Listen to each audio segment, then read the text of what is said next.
11대 경기도의회 의원들을 만나서 지금까지의 성과와 향후 활동 계획 들어보고 있습니다. 오늘은 경기도의회 도시환경위원회 소속 유호준 의원과 말씀 나눠보죠. 경기 총국 연결하겠습니다. 유 의원님 나와 계시죠? 안녕하십니까? 네, 안녕하세요.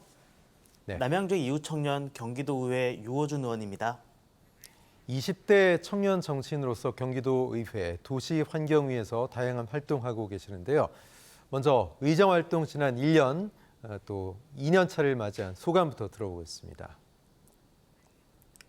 네, 지난 1년간 이제 신입사원으로 경기도의회가 어떤 곳인지, 그리고 또 경기도 의원으로 어떤 일을 하고, 또 도시환경위원회 의원으로 우리 1,400만 경기도민 모두를 위한 주거와 지속 가능한 환경을 위해서 어떤 역할을 해야 할지 고민하면서 또 준비할 수 있었습니다.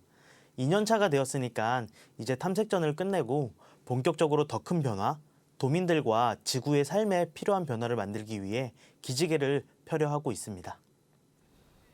네, 운동권 출신 MZ세대 정치인, 정치에 입문하게 된 계기가 학창시절의 학생인권 조례로부터 시작됐다. 이런 의원님 관련 기사를 봤는데요.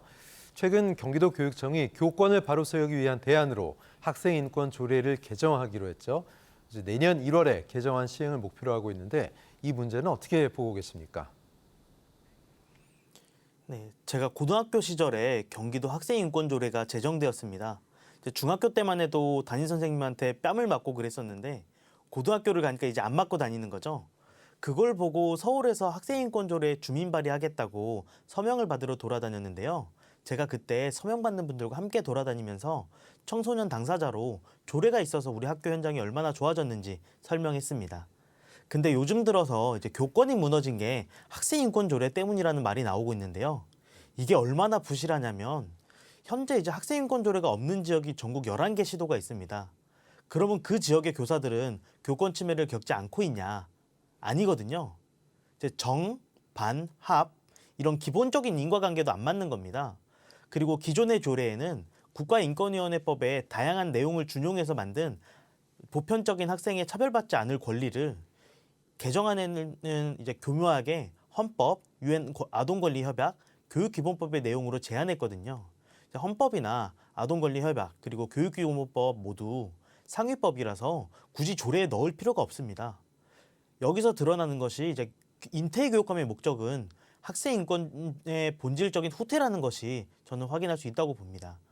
교권을 존중하기 위한 학생의 역할은 이번에 개정된 교원의 교권과 교육활동 보호에 관한 조례에 넣었으면 됩니다. 당장 제가 냈던 조례안에도 학생은 교원의 전문성과 교육활동을 존중하고 학습자로서 윤리의식을 확립하며 다른 학생의 학습권을 침해하지 않아야 한다는 내용이 있었는데 상임위 논의 과정에서 사라졌습니다. 그래서 11월에 이 내용을 원포인트로 넣은 개정안을 다시 제출하려고 준비 중에 있습니다. 네, 조례 얘기가 나와서 말인데요. 전국 최초로 경기도에서 온실가스 감축 인지 예산제가 도입이 됐습니다. 의원님이 대표 발의한 조례 때문에 가능했다고 하던데요. 소개 좀 해주십시오. 네, 제가 대표 발의하긴 했지만 사실 그 조례안은 경기도 내 여러 환경단체가 의견을 모아줬고 제가 그분들을 대신해서 발의했다고 보는 것이 더 정확할 것 같습니다. 이 조례안을 위해서 고양, 남양주, 수원에서 3차례에 걸쳐서 도민들을 만나 토론회를 진행했고 이를 통해서 많은 도민들의 의견과 기대를 들었습니다. 이 예산제가 가지고 있는 의미는 이제는 온실가스를 기준으로 예산을 평가해보자. 이 예산이 온실가스를 배출하는지 아니면 감축하는지를 따져보고 경기도가 얼마나 온실가스 감축에 진심인지를 예산으로 보자. 이런 목적으로 만든 조례라고 생각해 주시면 됩니다. 네, 의원님께서는 유독 기후 문제에 관심이 많으신 것 같은데 특별한 계기가 있었을까요? 네, 제가 진짜 의원 되기 전에는 환경에 관심이 별로 없었거든요. 탄소 중립이 온실가스 감축이라는 거를 의원 되고 알았을 정도입니다. 그런데 이제 도시환경위원회에 발령을 받고 하나하나 배우다 보니까 문제가 되게 심각하다는 걸 느낄 수 있었습니다. 저희가 임기를 시작하자마자 폭우가 내렸고 역대급 태풍에 역대급 폭염 그리고 역대급 산불 등 그야말로 기후재난의 시대에 우리가 살고 있다고 생각됩니다. 솔직히 저는 이제 제 세대까지는 지구가 버텨줄 거라고 생각했습니다. 근데 지금 보면 그것조차 어렵지 않을까 싶거든요. 그런 의미에서 저는 기후 정치인이 더 많이 필요하다고 봅니다. 기후를 렌즈로 삼아서 세상을 바라보는 정치인들이 더 많이 늘어나야 이 기후재난의 시대를 간신히 견뎌내고 버틸 수 있지 않을까 싶고요. 일을 하다 보니까 같은 메시지도 제가 내는 메시지와 김동연 지사 같은 선배 세대들이 내는 메시지의 무게가 다르다는 걸 느꼈습니다. 당장 2050년에 경기도가 탄소 중립을 한다는데요. 제가 올해 이제 만으로 28살이니까 2050년에도 아직 환갑 전입니다. 김동연 지사님만 해도 그쯤 되면 이제 90이 넘으시니까 아무래도 당사자로서 느끼는 감성이 조금 다른 것 같아요. 다른 분들께는 그것이 목표일 수 있겠지만 저한테는 생존을 위한 최소 조건인 겁니다. 제가 올 4월에 시민들과 함께 기후정의 파업을 다녀왔는데요.